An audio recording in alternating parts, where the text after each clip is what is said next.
Hello, my name is Madison Fanning, and this presentation is my comparative analysis between my studio project from this past semester and the work of Louis Kahn through the lens of architectural theory.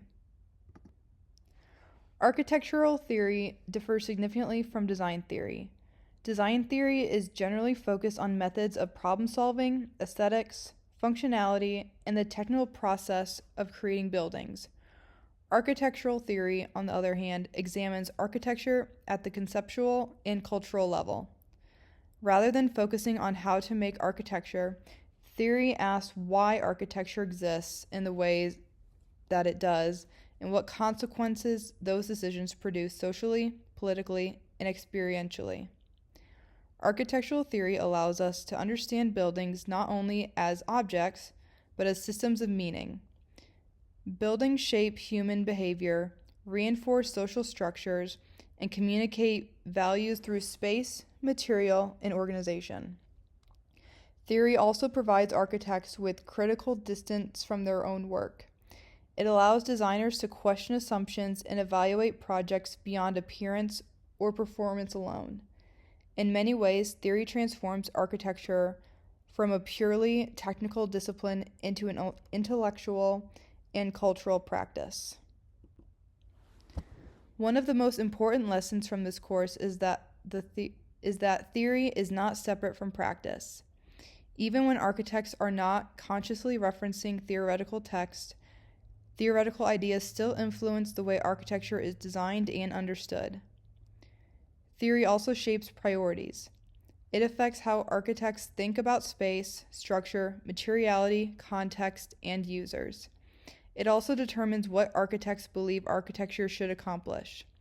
For example, some theoretical approaches emphasize efficiency and technology, while others focus on sensory experience, social equity, or cultural identity. These different perspectives lead to very different forms of architecture. For me, theory became essentially valuable as a reflective tool. It allowed me to analyze my own project more critically and recognize ideas within the design that I was not fully conscious of while designing it. Theory revealed both strengths within the project and areas where the design could have been pushed further. The theoretical frameworks that resonated most strongly with my project were tectonics, critical regionalism, and feminology. Kenneth Frampton's concept of tectonics focuses on the expression of structure, construction, and material assembly. Tectonic architecture emphasizes honesty in how buildings are made. Rather than concealing systems, tectonic architecture reveals them and allows construction itself to become part of the architectural language. This idea strongly relates to my project because many of the design decisions were centered around exposing systems and making the building legible to its users. Critical regionalism is also influential because it argues against universal or placeless architecture. Instead, it emphasizes responsiveness to context, climate, and culture while still engaging contemporary architectural ideas.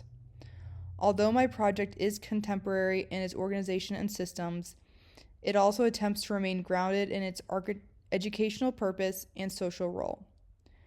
Feminology focuses on the human experience of architecture through light, material, movement, and perception. This framework became important when thinking about how users interact with the building spatially and emotionally rather than just functionally. Together, these frameworks help me understand the project not just as a technical solution, but as a cultural and experiential environment. My project is an educational building designed around the themes of clarity, adaptability, and engagement. One of the central ideas behind the project is that the building itself becomes a learning tool. Rather than concealing structure and building systems, the project intentionally exposes and integrates them into the architecture. This creates an environment where students can actively understand how the building functions. The organization of the project prioritizes openness and visibility. Spaces are designed to encourage interaction, movement, and flexibility while maintaining a clear structural logic. This emphasis on legibility connects directly to tectonic theory. The architecture is not attempting to hide how it works. Instead, structure and system become part of the experience of the building itself. At the same time, adaptability became an important concept because educational environments constantly evolve. The project attempts to create a framework capable of accommodating change over time.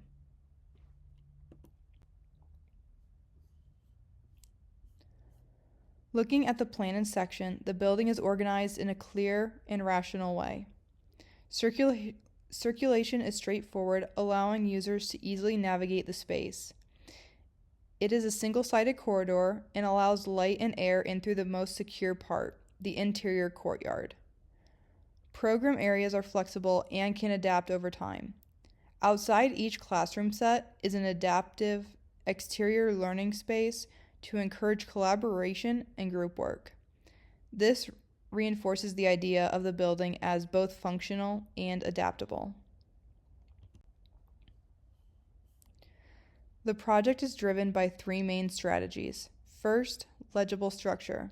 Structural systems are exposed and easy to understand. Second, adaptability. Spaces are flexible and can evolve over time. And third, transparency. Systems are visible, reinforcing the educational mission. These ideas strongly align with tectonic theory. Looking at Louis Kahn, he was an architect from 1901 to 1974. He is known for his powerful use of structure, material, and light. One of his key ideas is the distinction between served and servant spaces, separating primary and support functions.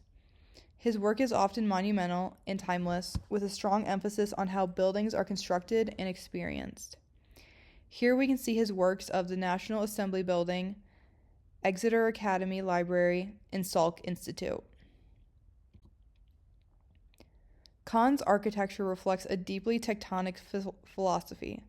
Structure is not hidden behind finishes or treated as secondary. Instead, it defines the architectural identity of the building.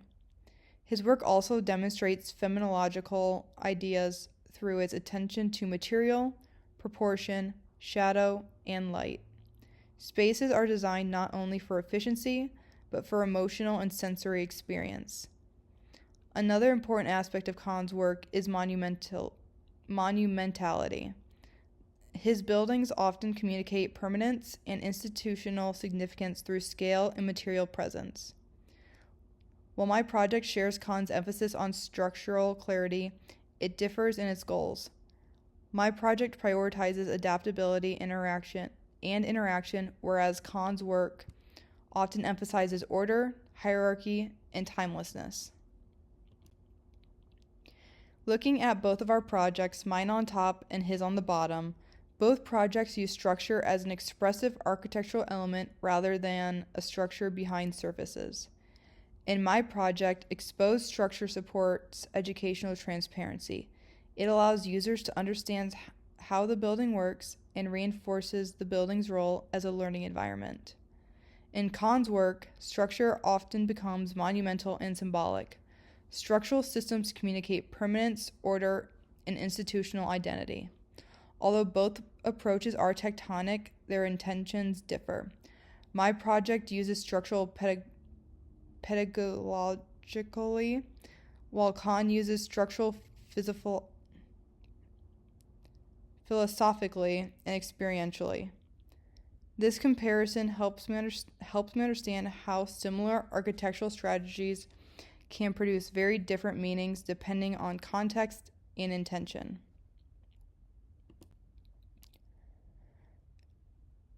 Once again, we have Kahn's design on top and my floor plan on the bottom.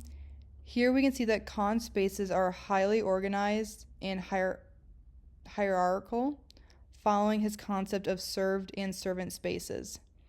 In contrast, my project is more flexible, allowing spaces to adapt over time. This reflects a shift from rigid order to adaptability. Experientially, the projects differ in important ways. Kahn's architecture, on the right, creates powerful emotional experiences through monumentality. light, and material presence. His spaces often feel contemplative and timeless. My project on the left and bottom focuses more on engagement and interaction. The goal is not necessarily monumentality, but accessibility and participation, especially when it comes to the top image with the interaction of the hallway expanding into the space of the courtyard.